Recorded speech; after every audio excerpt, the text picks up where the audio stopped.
രാവിലെ എണീറ്റ് വളരെ കുറഞ്ഞ സമയം കൊണ്ട് ചെയ്യാൻ പറ്റിയ നല്ല സോഫ്റ്റ് ആയിട്ടുള്ള അപ്പവും ചമ്മന്തിയാണ് ഇന്നിവിടെ ഷെയർ ചെയ്യുന്നത്. എന്തായാലും ഉണ്ടാക്കി നോക്കുക, എന്നിട്ട് ഫീഡ്ബാക്ക് അറിയിക്കുക. അപ്പോൾ നമുക്ക് റെസിപ്പിയിലോട്ട് പോവാം. അപ്പോൾ ഇത് ചെയ്യാനായിട്ട് ഞാൻ 1.5 കപ്പ് നുറുക്ക് ഗോതമ്പ് എടുത്തിട്ടുണ്ട്. അത് ഓവർനൈറ്റ് കുതിർത്തി വെച്ചതാണ് കേട്ടോ. നന്നായിട്ട് കഴുകിയിട്ട് വേണം കുതിർത്തി വെക്കാനായിട്ട്. നിങ്ങൾ വൈകുന്നേരമാണ് ഉണ്ടാക്കുന്നതെങ്കിൽ ഒരു 3-4 മണിക്കൂർ കുതിർത്തി വെച്ചാൽ മതി. അപ്പോൾ അതൊരു മിക്സിയുടെ ജാറിലേക്ക് ചേർത്തിട്ടുണ്ട്. കൂടെ ഞാൻ ചെറിയുള്ളി എടുത്തിട്ടുണ്ട്. അതൊരു 4-5 എണ്ണം ചേർക്കുന്നുണ്ട് കേട്ടോ. മീഡിയം സൈസ് ആണെങ്കിൽ 3 എണ്ണമൊക്കെ മതി. പിന്നെ അതേപോലെ തന്നെ 1/4 കപ്പ് ചിരകിയ തേങ്ങ ചേർക്കുന്നുണ്ട്. തേങ്ങ കൂടിയാലും കുഴപ്പമൊന്നുമില്ല. പിന്നെ അതേപോലെ തന്നെ നമ്മൾ ചേർത്ത് കൊടുക്കുന്നത് തൈരാണ്. ഒരുപാട് പുളിയുള്ള തൈര് എടുക്കരുത്, ഒരു നോർമൽ തൈര് അത്രയും എടുത്താൽ മതി. ഒരു 1/2 കപ്പ് ഞാൻ ചേർത്തിട്ടുണ്ട്. ഒത്തിരി പുളിയുള്ളതാണെങ്കിൽ കുറച്ചെടുത്താൽ മതി.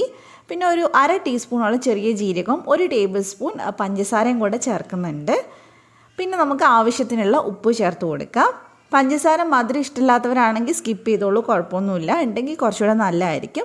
ഇനി വളരെ കുറച്ച് മാത്രം വെള്ളം ഒഴിച്ചിട്ടാണ് അരച്ചെടുക്കുക. നമ്മൾ തൈര് ഓൾറെഡി ചേർത്തതാണ്, അപ്പോൾ 1-2 സ്പൂൺ വെള്ളം മതിയാകും. അപ്പോൾ നന്നായിട്ട് ഞാനിത് അരച്ചെടുത്തിട്ടുണ്ട്. ഇത് ഈ ഒരു കൺസിസ്റ്റൻസിയിൽ വേണം കേട്ടോ. നമ്മൾ സാധാരണ അപ്പമൊക്കെ ഉണ്ടാക്കില്ലേ, ആ ഒരു പരുവത്തിൽ വേണം. ഒരുപാട് ലൂസായി കഴിഞ്ഞാൽ നമുക്കിത് ചെയ്തെടുക്കാൻ പറ്റില്ല. അപ്പോൾ ഇനി നമുക്കിത് ചുട്ടെടുക്കാം.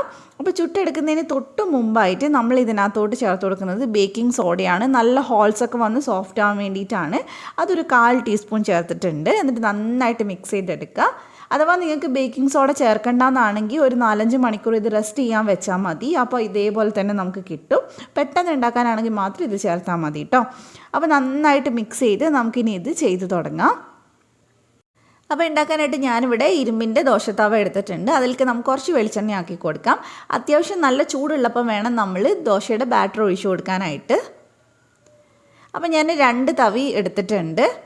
ഇനി നമുക്ക് ഫ്ലെയിം ചെറുതായിട്ടൊന്ന് ലോ ടു മീഡിയം ഫ്ലെയിമിലോട്ട് മാറ്റാം. അപ്പോഴേക്ക് ഇത് നല്ല ഹോൾസൊക്കെ വരും, നന്നായിട്ട് ഹോൾസ് വരും കേട്ടോ. അപ്പോൾ ഇനി നമുക്ക് ഇതൊന്ന് അടച്ച് വെച്ചിട്ട് വേണം കുറച്ച് നേരം വേവിക്കാനായിട്ട്. അപ്പോൾ ഹോൾസൊക്കെ ഒന്ന് വന്നതിന് ശേഷം വേണം അടച്ച് വെക്കാൻ. അപ്പോൾ അടച്ച് വെച്ചിട്ട് നമുക്ക് ഒരു മിനിറ്റ് അല്ലെങ്കിൽ 1-1.5 മിനിറ്റ് അത്രയും വേണ്ടി വരുള്ളൂ, കൂടുതൽ വേണ്ട. അപ്പോൾ ഇതിവിടെ റെഡി ആയിട്ടുണ്ട്. നമ്മളിത് മറിച്ചിട്ടൊന്നും ചെയ്യുന്നില്ല, അല്ലാതെ തന്നെ സിമ്പിളായിട്ട് ഇങ്ങനെ ചെയ്തെടുക്കാൻ പറ്റുന്ന ഒരു അപ്പമാണ്. അപ്പോൾ ഇതുപോലെ എല്ലാതും ഒന്ന് ചെയ്തെടുത്താൽ മതി. അപ്പോൾ ഇതിൻ്റെ കൂടെ ചെയ്യാനായിട്ട് ഞാനിവിടെ ഒരു ചമ്മന്തി കൂടെ കാണിക്കുന്നുണ്ട്. ഈ ചമ്മന്തി തന്നെ വേണമെന്നില്ല, സാധാ തേങ്ങാ ചമ്മന്തി ആയാലും മതി. ഞാൻ സിമ്പിളായിട്ട് ചെയ്യാൻ പറ്റിയ ഒരു ചമ്മന്തിയാണ് കാണിക്കുന്നത്. അപ്പോൾ ആദ്യം തന്നെ ഒരു 1/4 കപ്പോളം തേങ്ങ എടുത്തിട്ടുണ്ട്. അതിലേക്ക് എരിവിന് ആവശ്യത്തിനുള്ള മുളക് ഒന്ന് ഗ്യാസിൽ കാണിച്ചിട്ടൊന്ന് ചുട്ടെടുത്തതാണ് കേട്ടോ. കനലിൽ ചുട്ടെടുത്താലും മതി. എന്നിട്ട് ആവശ്യത്തിനുള്ള ഉപ്പ് ചേർത്ത് കൊടുക്കുക. അപ്പോൾ എരിവും ഉപ്പും ഒക്കെ ഓരോരുത്തരുടെ പാകത്തിനനുസരിച്ച് എടുക്കുക.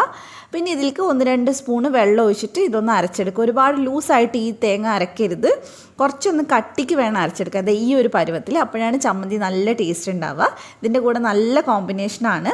അപ്പോൾ ഉണ്ടാക്കി നോക്കുക. നമ്മുടെ ഇത് സോഫ്റ്റ് ആയിട്ടുള്ള അപ്പവും ചമ്മന്തി ഇവിടെ റെഡി ആയിട്ടുണ്ട്. നിങ്ങൾക്ക് റെസിപ്പി ഇഷ്ടമായിട്ടുണ്ടെങ്കിൽ ട്രൈ ചെയ്തിട്ട് ഫീഡ്ബാക്ക് അറിയിക്കുക. അതുപോലെ തന്നെ വീഡിയോ ഇഷ്ടമായിട്ടുണ്ടെങ്കിൽ ഒന്ന് ലൈക്ക് ചെയ്യുക. മറ്റൊരു വീഡിയോ കാണാം. താങ്ക്